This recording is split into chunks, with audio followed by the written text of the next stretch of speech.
নিয়োগ নিয়েছেন। তাদের অনেকেই আবার গেছেন অবসরে। আমাদের হাতে আসা এক তালিকায় দেখা যায় সাব রেজিস্ট্রার পদে চাকরি নেয়া রবিউল ইসলাম, যার জন্ম 1962 সালে, আবু তালেব সরকারের জন্ম 1964 সালে, এজাহাক আলী মণ্ডলের জন্ম 1962 সালে, শফিকুল ইসলামের জন্ম 1965 সালে আর রজব আলীর জন্ম 1962 সালে।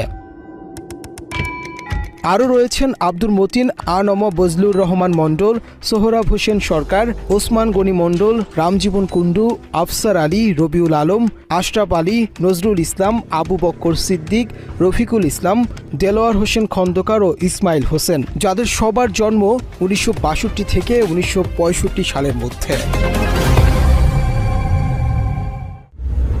দর্শক, আওয়ামী লীগ সরকারের বানানো ভুয়া মুক্তিযোদ্ধাদের বিরুদ্ধে ব্যবস্থা নিতে বর্তমান সরকার 15 মাস সময় পেয়েছে, কিন্তু নিজেকে সৎ, নিষ্ঠা